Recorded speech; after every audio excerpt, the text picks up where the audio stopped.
Jadi kalau begitu, kapan hari pembalasan itu terjadi? Sekarang. Semua yang sedang terjadi sekarang adalah hari pembalasan. Balasan dari apa sih? Balasan dari sebab yang kita ciptakan. Ulangi, balasan dari apa? Balasan dari sebab yang kita ciptakan. Jadi balasan itu apa sesungguhnya? Balasan itu adalah akibat. Ulangi, ada sebab, ada akibat, ada aksi, ada reaksi. Jadi balasan itu adalah akibat dari sebab yang kita ciptakan. Kapan terjadinya hari pembalasan? Berlangsung setiap saat, berlangsung setiap waktu. Bahkan sekarang hari pembalasan itu sudah terjadi. Baik, kita buka slide pertama. Bisa lihat semua ke sini? Silakan lihat. Cukup besar ya. Sebab baik akan mengakibatkan akibat baik. Dan ujungnya adalah kebahagiaan. Sebab buruk akan mengakibatkan akibat buruk dan berujung penderitaan. Jadi kenapa saya bahagia sekarang? Itu hari pembalasan dari sebab baik yang sudah kau ciptakan. Kenapa saya sekarang kok menderita? Itu hari pembalasan dari apa? Dari sebab buruk yang sudah kau ciptakan. Sesederhana itu. Itu yang kemudian sering disebut dalam bahasa tradisi lain dengan hukum karma. Kalau kita mengenal Yaumiddin, hari pembalasan. Jadi beda bahasa saja. Ada yang mengatakan hukum karma, hukum sebab akibat, ada yang mengatakan Yaumiddin. Sebetulnya yang sedang dibicarakan adalah semesta yang sama. Yang sedang dibicarakan adalah kejadian yang sama, cuma dipandang dari tradisi yang berbeda. Dalam bahasa Arab disebutnya saum, dalam bahasa Pali disebutnya puasa. Sebetulnya sedang menceritakan sebuah keadaan yang sama, tinggal di dalam keluhuran. Cuman satu menggunakan bahasa Arab, satu menggunakan bahasa Pali. Tetapi harus hati-hati, tidak semua bahasa memiliki tradisi yang sama. Oleh karena itu maka kita harus belajar etimologi bahasa kalau ingin memahami sesuatu. Makanya saum dan puasa bisa sama, bisa juga berbeda, tergantung sudut pandang. Saya tidak akan membahas itu karena di ceramah-ceramah saya sebelumnya sudah terlalu banyak saya membicarakan itu secara dalil dari kitab suci maupun dari tinjauan saintifik. Bahkan saya sudah menjelaskan apa peran saum secara medis. Itu luar biasa ya, ternyata luar biasa.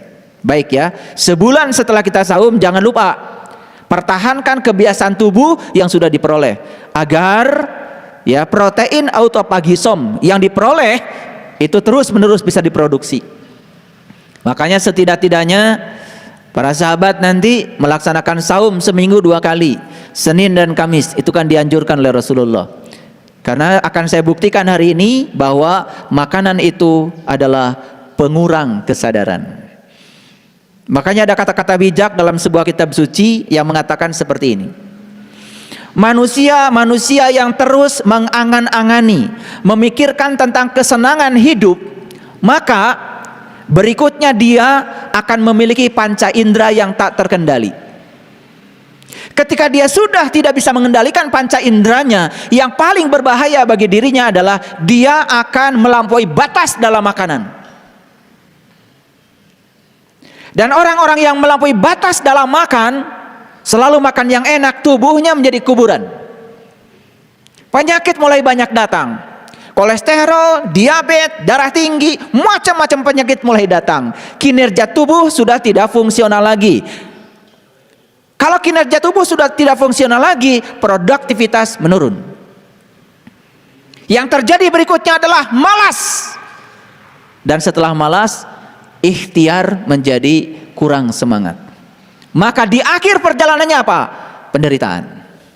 Itu persis seperti angin yang akan merubuhkan pohon yang kuat. Sekuat apapun pohon, kalau anginnya kencang, rubuh juga. Jadi perhatikan orang-orang yang semacam itu. Sebaliknya orang-orang yang sudah berhenti mengangan-angani kesenangan hidup, dan sudah bisa mengendalikan seluruh panca inderanya, dan dia bisa mengendalikan kebiasaan makan yang berlebihan, berkeyakinan teguh dalam hidupnya, maka yang terjadi apa? Dia akan penuh dengan ikhtiar, dia akan penuh dengan upaya. Maka saya yakin dia itu seperti batu karang yang sulit untuk dihancurkan oleh angin sebesar apapun.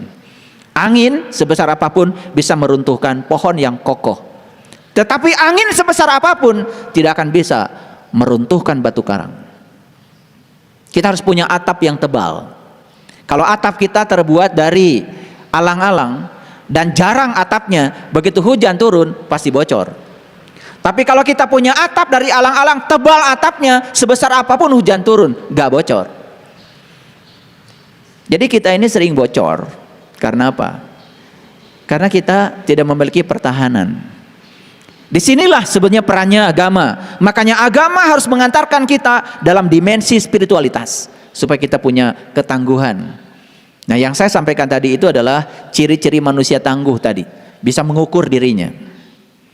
Baik para sahabat, sebab baik diakibatkan oleh niat baik, sebab buruk diakibatkan oleh niat buruk. Jadi kalau kita berbicara hari pembalasan, berbicara tentang karma, kunci utama adalah niat. Kenapa? Saya katakan tadi, niat menghasilkan pikiran, pikiran menghasilkan kata-kata, kata-kata menghasilkan perbuatan. Itu mekanismenya. Jadi semua berawal dari niat. Jadi oleh karena itu saya berani mengatakan bahwa sebetulnya penentu hari pembalasan itu adalah niat. Jadi kalau karma adalah niat yang sudah menjadi perkataan, tindakan yang memenuhi hukum sebab akibat, maka setiap aksi pasti ada reaksi. Ayo lihat saya semuanya. Jadi semua yang sedang terjadi dalam kehidupan kita hari ini adalah buah yang harus kita panen dari tanaman kita sendiri. Pertanyaan saya satu, siap menerima hasil panen? Siap menerima hasil panen? Siapa yang menanam? Anda. Siapa yang memanen? Anda. Kenapa siapnya? Siap.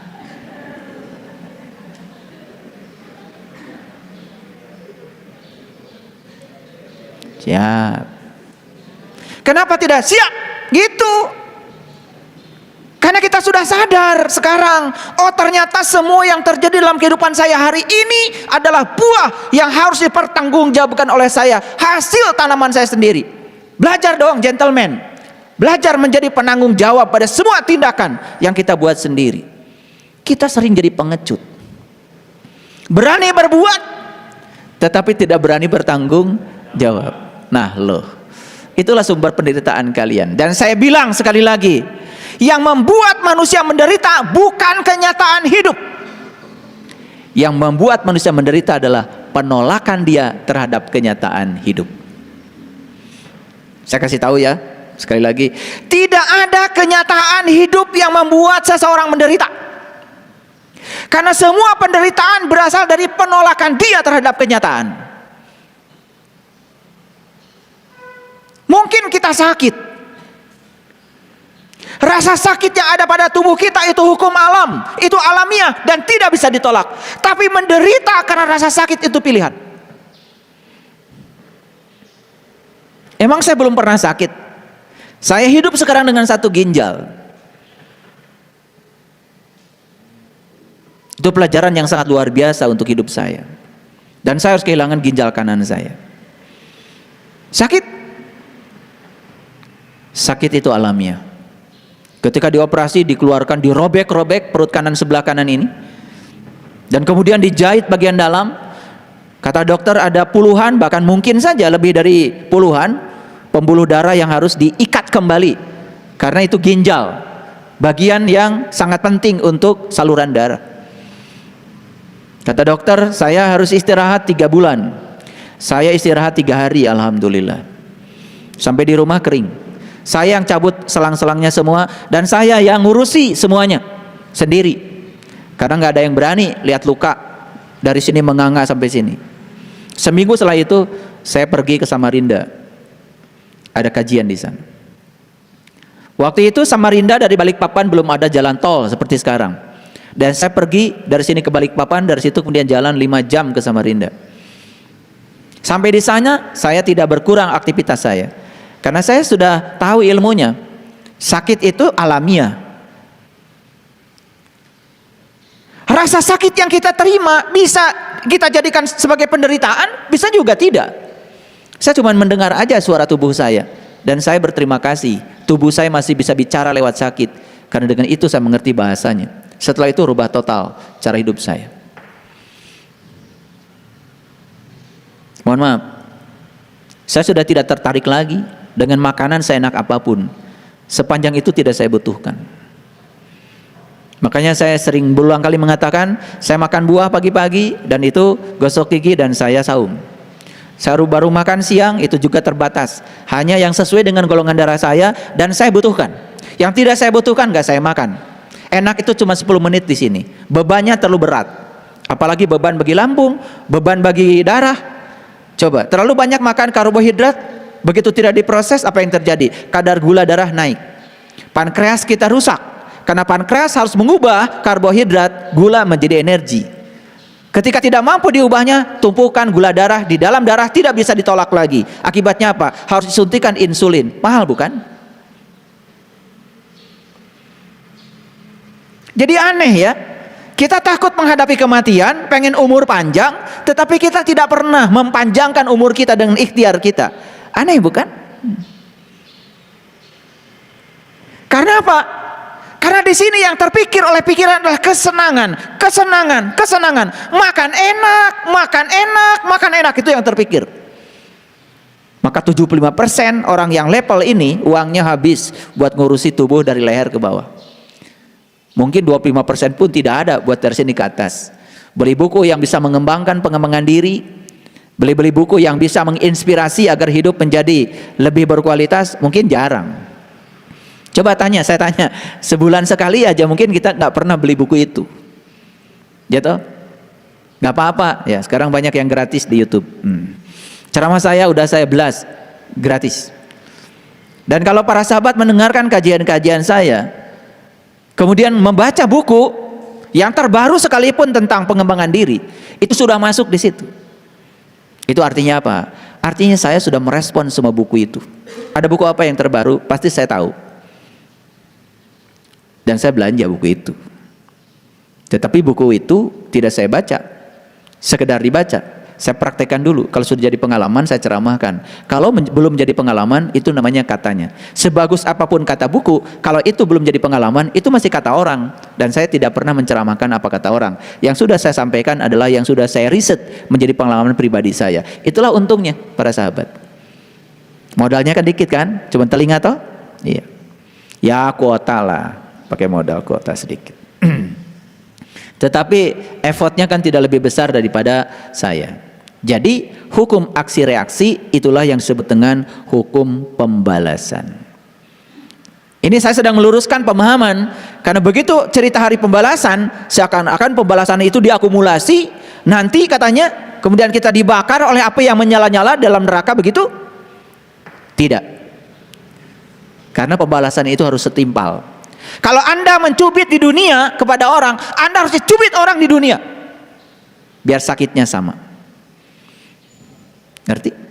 Anda menipu orang di dunia pada saat masih hidup, rasa sakit yang Anda timbulkan pada orang yang Anda tipu harus dirasakan Anda di dunia juga. Oleh karena itu maka jangan heran kalau kita datang ke sini sekarang di kehidupan kita untuk menyelesaikan utang-utang kita. Dan utang kita akan diselesaikan di kehidupan, karena kita menciptakan utang di kehidupan, bukan? Sakit yang kita timbulkan kepada makhluk lain akan datang dengan sakit yang sama. Anda memotong ayam, kira-kira ayam sakit nggak? Pernah tanya nggak sama ayam? Pernah tanya nggak? Nggak perlu tanya, belajar merasa sebelum terasa. Belajar merasa sebelum terasa. Coba bikin saja luka di tanganmu selebar luka yang kau timbulkan pada leher ayam. Harus begitu eksperimennya. Kalau tidak bisa merasa sebelum terasa, bikin aja luka selebar itu yang kau timbulkan pada ayam, timbulkan pada dirimu. Rasa sakit yang dialami oleh ayam sama dengan rasa sakit yang dialami oleh dirimu, dan kau akan merasakan rasa sakit yang sama. Makanya kita di dunia ini belajar mengurangi karma dari akibat rasa sakit akibat tindakan kita kepada orang lain. Yang namanya makhluk hidup namanya pasti ingin hidup toh. Saya tanya, semut pengen hidup? Ayam pengen hidup? Ular pengen hidup? Kupu-kupu pengen hidup? Sapi pengen hidup? Kambing?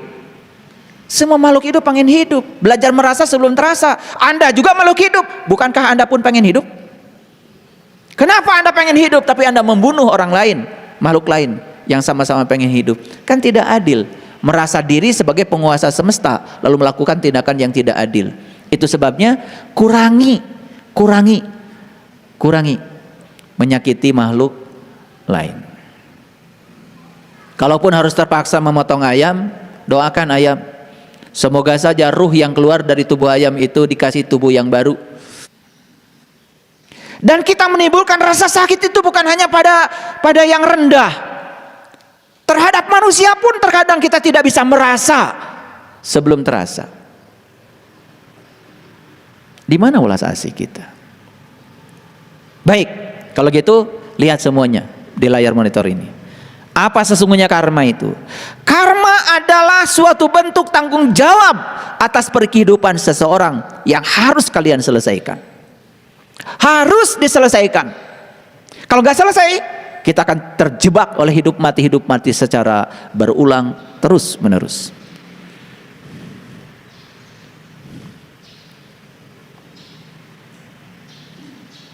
Ulangi, apa karma? Suatu bentuk tanggung jawab. Kata kuncinya nggak usah dibahas semua, dihafalkan repot nanti jadi pusing. Tanggung jawab aja. Jadi tanggung jawab itu berarti apa? Semua kehidupanku hari ini yang sedang aku jalani adalah tanggung jawabku. Aku yang harus menjamunya, aku yang harus menerimanya dengan penuh tanggung jawab. Karena apa? Itu adalah buah dari karmaku sendiri. Udah siap belum? Siap belum? Yes. Kalau seperti itu sudut pandang kita, tidak ada yang akan kita tolak dalam hidup. Begitu sudah tidak menolak lagi, penerimaan kita terhadap kehidupan menjadi luas dan lebar. Saksikan saya, surga mulai mengalir dalam diri kita. Karena semua neraka yang kita ciptakan dalam kehidupan ini berasal dari penolakan. Begitu kita menerima semuanya, itulah yang disebut dengan pasrah total kepada kehidupan. Itu yang disebut dengan muslim. La tamutunna illa wa antum muslimun. Jangan kamu mati kecuali kamu sudah bisa menerima semua hal apa adanya. Itulah syarat mati. Makanya saya sering berulang kali mengatakan bahwa kesadaran terakhir seseorang mati akan menjadi kesadaran awal saat dia terlahir kembali. Hati-hati itu. Mati dalam penuh kebencian, nanti kamu juga lahir menjadi orang yang penuh kebencian.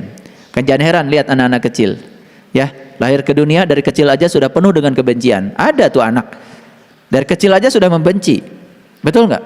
Banyak penolakan. Begitu ada yang tidak dia suka, dia marah. Dia kan sudah dibawa itu, sudah dibawa, ya. Bahkan menurut riset neuroscience tidak bisa dibantah lagi bahwa sel tubuh kita menyimpan DNA.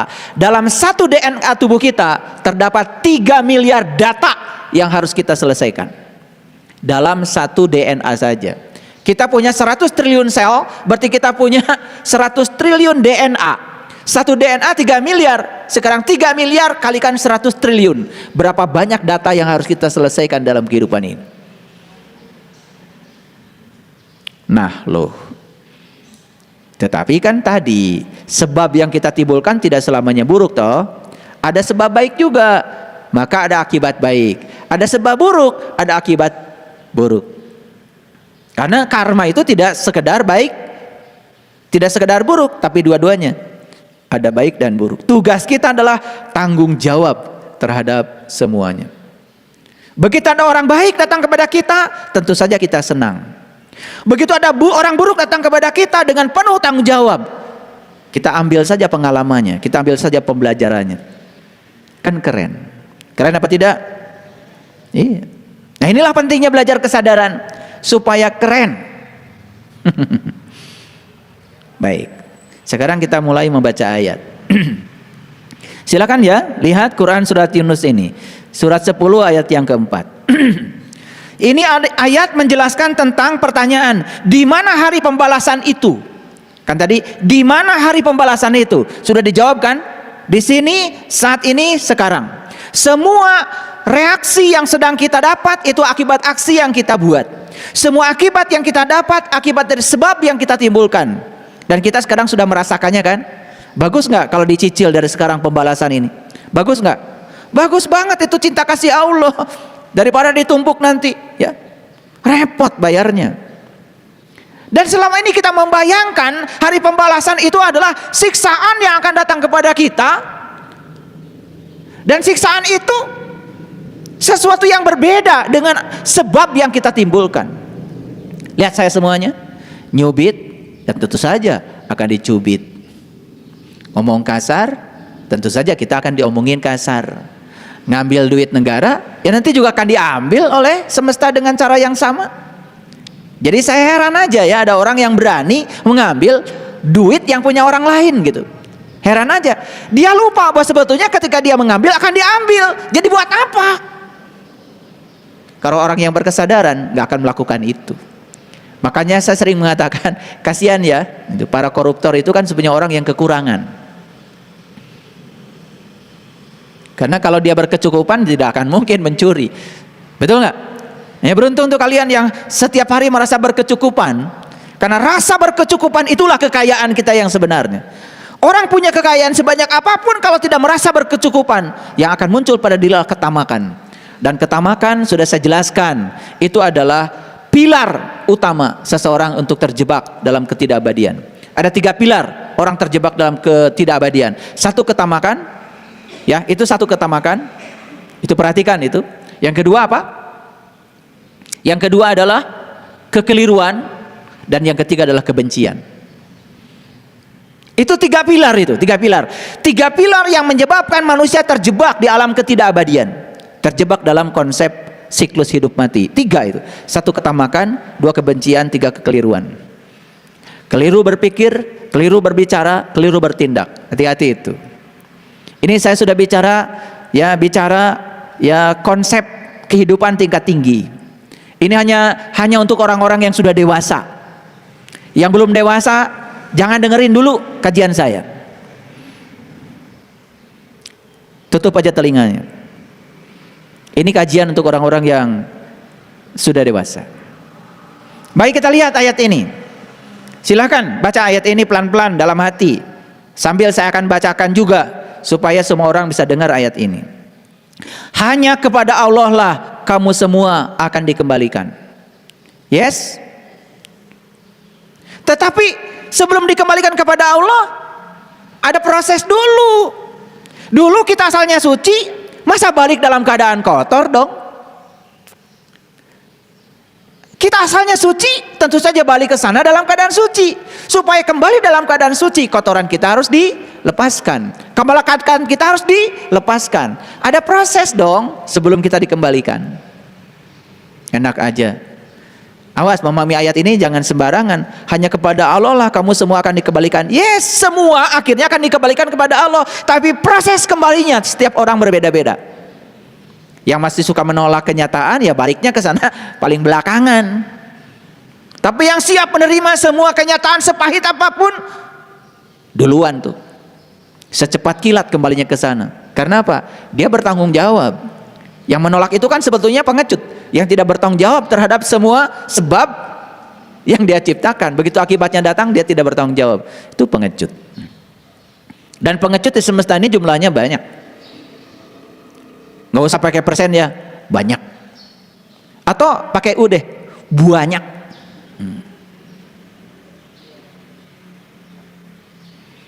Ibadah sudah, sholat sudah, baca kitab suci setiap saat, bahkan one day one juz. Ada lagi baca hadis juga setiap hari, one day one hadis. Keren. Tapi kesadaran tidak meningkat, cuma baca, tidak mau praktek. Makanya dalam pelatihan sholat khusyuk kemarin saya tanya, mau minum kopi atau mau bicara? Saya mau minum kopi. Mau gitu atau minum kopi?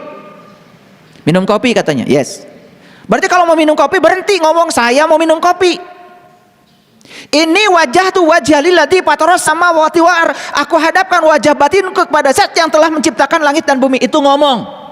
Prakteknya kapan? Kapan kau menghadapkan wajahmu kepada zat yang telah menciptakan langit dan bumi? Makanya saya tanya, ingin baca kalimat itu atau ingin merasakan kalimat itu? Nah, semua ingin merasakan, baru pada nangis.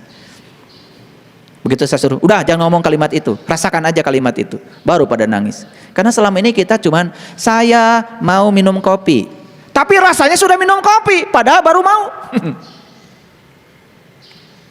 Allahu akbar kabira walhamdulillahi katsira wa subhanallahi bukratan wa asila. Maha besar Allah dengan segala keagungannya. Segala puja hanya milik Allah sebanyak-banyaknya. Walhamdulillahi katsira wa subhanallahi bukratan wa asila. Sucikanlah Allah pagi dan petang. Mau ngomong aja? Atau mau benar-benar merasakan bagaimana menyucikan Allah pagi dan petang? Praktekkan dong. Kita selama ini cuma jadi pembaca saja. Makanya banyak yang senang jadi pengamat. Betul nggak? Iya. Pengamat agama, tapi tidak melaksanakan agama. Pengamat spiritual, tetapi tidak berspiritual. Betul nggak? Aneh. Pengamat sepak bola, nendang sekali aja langsung rubuh. Tapi kalau ngomentari orang, luar biasa. Coba digocek dulu. Pasti masuk. Dia suruh gocek kayak gitu, rubuh dia. Bisanya cuma ngomong. Tetapi banyak orang bisa ngomong dianggap sebagai pakar. Ini lucu. Lucu apa tidak? Siapa yang lucu? Kalian lucu. Lihat ayat ini. Hanya kepada Allah lah kamu semua akan dikembalikan. Yes? Lanjut. Sebagai janji yang benar dari Allah. Sesungguhnya Allah menciptakan makhluk pada permulaannya, kemudian mengulanginya kembali. Jadi Allah tuh bilang, Dia menciptakan makhluk pada permulaannya, kemudian akan mengulanginya kembali. Untuk apa diulangi lagi penciptaan itu? Agar Dia memberi pembalasan kepada orang-orang itu. Jadi diulangi lagi penciptanya untuk ngasih pembalasan. Pembalasan baik tentu saja. Ya, sebab baik akan dapat balasan baik. Sebab buruk akan dapat balasan buruk. Jadi semua, kalau kalian sekarang kok pergi kemana saja, saya kok banyak yang nyapa, orang senang pada saya, bahkan nyuguhin, itu karma baikmu. Karena mungkin di kehidupan yang sebelumnya juga kau senang menjamu orang. Kok saya kemana-mana sampai perut lapar gak ada yang mendulikan saya. Sampai roboh di pinggir jalan kelaparan gak ada yang peduli pada saya. Lu juga dulu begitu. Setimpal. Gak usah merengek-rengek. Kok orang gak cinta sama saya? Emang kamu punya cinta gitu? Bagaimana orang yang tidak punya cinta merengek-rengek ingin dicintai? Bahkan dia merengek-rengek sama orang yang gak punya cinta juga. Ini saya kasih tahu nih pada semuanya. Kalau orang benci sama kita, jangan paksa dia mencintai kita. Karena dia tuh gak punya yang harus diberikan pada kita. Cintanya sendiri gak punya. Dia punyanya benci kok. Itu yang bisa dia berikan. Nah kita ini sering aneh. Merengek-rengek cinta sama orang yang jelas-jelas gak punya cinta. Yang tolol ya kita yang merengek-rengek. Udah jelas dia tuh pembenci, minta supaya mencintai kita. Kan tolol yang mintanya. Itu sama saja dengan kita merengek-rengek minta sumbangan sama orang yang boro-boro nyumbang, makan saja gak punya. Yang tolol yang minta. Kalau disebutkan tolol kan mungkin baru kesel sama saya. Terus apalagi bahasa selain tolol? Itu udah paling halus itu. Karena di atas itu ada lagi yang lebih kasar. Tapi saya nggak tega ngucapinnya. Tolol itu udah halus. Itu bahasa paling halus saya pilih ini untuk ini. Karena di atas ini ada lagi. Kalian pasti tahu, tapi saya nggak berani ngucapinnya. Bayangkan ya, kita minta sumbangan, minta diberi kepada orang-orang yang jelas-jelas dia tidak bisa memberi. Kita kemudian memaksanya. Itu yang kita lakukan selama ini. Kita merengek-rengek minta dicintai sama orang-orang yang jelas dia tidak punya cinta. Ngerti maksud saya? Jadi kalau dia itu memang pembenci, yang jangan diminta, tolong dong, jangan benci sama saya. Tolong dong, perhatian sama saya. Itu yang tolol tuh yang mintanya. Dia punya yang bisa diberikan cuma benci aja, kalau dia punyanya benci kok. Paham? Lihat saya semuanya, hanya orang yang sudah tidak mengalami defisit cinta yang bisa mencintai. Siapa itu? Mereka yang sudah bisa mengakses sang sumber cinta yang ada dalam dirinya. Makanya kalau orang sudah kenal jati dirinya, dapat dipastikan ulas asihnya luar biasa. Dan orang yang belum kenal jati dirinya, dapat dipastikan kebenciannya juga luar biasa. Jangan paksa mereka untuk menjadi ulas asih, nggak akan bisa. Ayo, tangkap dulu kalimat ini. Untuk apa dikembalikan lagi? Untuk apa? Untuk menerima pembalasan. Makanya saya kasih cetak tebal itu hurufnya. Nah, kebetulan yang diceritakan di ayat ini adalah orang yang beriman dan mengerjakan amal soleh. Tentu saja orang ini akan mendapatkan pembalasan dari iman dan amal solehnya dengan adil. Ayat ini kalau diekstrapolasi juga sama.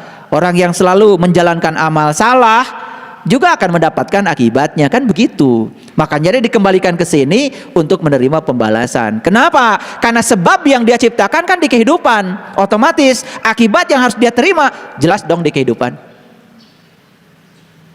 Paham? Ini kalau sudah gini nih, kalian kemudian masih melakukan tindakan buruk, itu udah keterlaluan. Keterlaluan lah kalau saya udah ngomong begini masih saja menciptakan sebab buruk, itu udah kebangetan itu. Ini cinta kasih saya, makanya hari ini dibongkar ayat-ayatnya supaya ngerti ya. Ini ada dasarnya nih ya. Oke, lanjutkan. Dan untuk orang-orang yang tertutup, nah ini kan ini sedang dibicarakan dua pembalasan itu. Satu buat orang yang beriman dan beramal soleh, berarti orang yang beriman orang yang sudah terbuka. Ciri orang yang beriman itu dia sudah bisa menerima apapun yang terjadi apa adanya tanpa ada penolakan. Jadi orang beriman itu dalam bahasa kajian kita hari ini, orang yang sudah bertanggung jawab terhadap segala kehidupan yang datang pada dirinya, karena dia sadar itu adalah dia yang mengundangnya. Itu orang beriman. Awas ya, mengartikan iman itu jangan sempit, cuman sekedar percaya rukun iman. Rukun imannya pun ya cuma gitu-gitu aja, tidak ada ekstrapolasi. Percaya kepada Allah, udah, yang penting saya percaya. Tidak ada keinginan untuk membuktikan keberadaan Allah dalam dirinya. Aneh. Percaya sama malaikat, percaya aja. Nggak pernah tanya malaikat itu apa. Percaya sama kitab, sudah aja percaya. Sama kitab yang tertulis. Padahal di Quran dikatakan Iqra kitabaka kafa binafsika al-yauma 'alaika hasiba. Baca kitabmu, baca kitabmu. Dan itulah juru hisabmu. Itu yang disuruh Allah membaca kitab. Dan kitab itu adalah kitab sejati yang ada pada diri. Beriman kepada hari kiamat, itu aja hancurnya alam semesta. Kenapa sih? Beriman kepada qada dan qadar. Gak ngerti juga apa itu qada, apa itu qadar. Lihat saya semuanya. Qada dan qadar itu adalah suratan kehidupan yang tercatat di DNA kita, bawaan kita sendiri. Itu qada dan qadar. Makanya kita datang ke semesta ini sudah membawa qada dan qadar. Apa itu? Data karma yang kita bawa dari kehidupan yang kita ciptakan sendiri. Urai semua itu. Itulah qada dan qadar. Dan qada dan qadar yang menciptakan bukan Tuhan. Kita selama ini salah memahami. Da saya mah ku Allah getos dienas cenah. Calon jelema sangsara atos we abdi mesekieu. Pengen punya Allah model gitu. Cing atuh ngaji teh kamajuan seutik.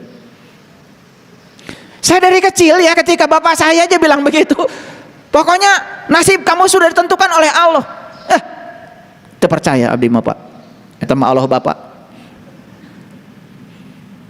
Saya punya keyakinan Allah saya tidak begitu. Saya yakin Allah saya menyediakan harta yang sama untuk semua orang. Menyediakan kebahagiaan yang sama buat semua orang. Menyediakan surga yang sama buat semua orang. Tidak ada yang ini ahli surga, ini ahli neraka. Yang menentukan bukan Allah, yang menentukan kita sendiri. Jadi harus ingat, Data karma yang kita bawa di tubuh kita, di kehidupan sekarang, kita sendiri yang menciptakan data karma itu. Tersimpan dalam DNA kita, rapat-rapat. Itulah rekaman data kita, dan kita bawa ke sini. Maka hidup kita tidak akan jauh dari rekaman data yang ada di situ. Cuman ada lebihnya, karena Allah ngasih bonus. Nah, nanti bonusnya, kalau cerita bonus biasanya suka kan kalian. Pakai ayat biar percaya. Iya, ibu-ibu ya, kalau beli sabun cuci, ada mangkok, wih luar biasa bahagianya. Tadi imah mangkok satu Pak Balatak. Tapi begitu hadiah mangkok, bahagianya luar biasa. Padahal mangkok di rumah Pak Balatak tadi dipakai, sina. Betul nggak? Iya. Di rumah mangkok sudah banyak, bingung isinya nggak ada. Tapi begitu beli sabun ada hadiah mangkok, luar biasa senangnya. Memang kita ini memang senangnya hadiah. Makanya kalau Allah menyediakan hadiah yang namanya pahala, mungkin kita nggak sholat ya, gitu. Tapi pengen dibilang sholatnya ikhlas, tapi memburu hadiah, ya, aneh. Dikit-dikit pahala, dikit-dikit pahala. Para dermawan banyak bulan Ramadan, karena banyak yang ngasih tahu, katanya di bulan ini kebaikan dikalikan berapa, saya nggak tahu tuh. Wah, semua berlomba-lomba. Eureun we Ramadan. Nyian kahadean. Kumaha? Baca ayat ini, lihat. Dan untuk orang-orang yang tertutup apa artinya? Menolak, tidak bisa menerima kenyataan. Disediakan minum air yang panas. Makanya untuk mereka yang tertutup selalu gerah, selalu panas. Itulah neraka yang diciptakan oleh kita sendiri karena penolakan kita. Saya bilang tadi, tidak ada orang yang menderita karena kenyataan hidup. Semua penderitaan karena menolak kenyataan hidup. Kenapa menolak? Tertutup kita, nutup diri, tidak mau menerima. Padahal itu adalah undangan kita. Tersopan kan? Kita yang mengundang, kita yang menutup pintu untuk datangnya undangan kita. Sopan apa tidak? Sopan apa tidak? Suka melakukan itu apa tidak? Berarti sekalian suka melakukan yang tidak sopan. Kenlah terjebak sendiri. Ini pendekatan kajian ini namanya discovery learning. Jadi Anda menemukan kebenaran dari diri Anda sendiri. Kenapa saya kadang-kadang tanya gini? Supaya kita menemukan kebenaran bukan dari orang, menemukan kebenaran dari diri sendiri. Itu pembelajaran yang keren. Oke, lanjutkan. Jadi untuk yang tertutup akan disediakan apa? Minuman air panas. Azab yang pedih disebabkan ketertutupan mereka. Jadi orang yang masih menolak, terutama kontradiksi yang terjadi dalam hidupnya, siap-siap aja menderita. Itu namanya pengecut. Baik, saya lanjutkan dulu. Tadi saya mau cerita apa? Bonus ya. Nah, karena kalian suka bonus, maka saya cerita bonus dulu nih. Agak loncat dulu. Barang siapa yang datang membawa amal baik, datang ke mana? Datang ke mana? Datang lagi ke sini. Kan tadi di ayat tadi dikatakan, aku akan mengulangi penciptaanku supaya aku akan memberikan pembalasan. Jadi pembalasan bukan dari Allah, dari diri kita sendiri. Balasan kan ada dua. Karena apa? Sebabnya ada dua. Ada sebab baik, balasan baik. Nah, sebab buruk, balasan buruk. Ini supaya ngerti hari pembalasan tuh kapan. Karena selama ini kita terdogma hari pembalasan tuh engke deui. Ayeuna coba kalau punya utang gak dicicil, kaget nggak? Hebat Allah. Silakan dikredit kata Allah. Cicil tayana. Cicilan kita akan sehat, cicilan kita akan lunas kalau apa? Begitu ada tagihan dibayar. Ngerti? Ngerti apa tidak? Begitu ada kejadian, ada orang nyakitin kita, tagihan bukan itu? Bayar. Gimana cara bayarnya? Terima, saya sadar kalau ini adalah buah saya. Mungkin saya pernah menyakiti dia di kehidupan yang dulu. Tapi kebanyakan begitu si penagih datang, kita bikin utang baru. Karena begitu ada orang nyakitin kita, keheula. Langsung menyakiti orang lagi, hutang lama tidak terbayar, hutang baru diciptakan. kembali.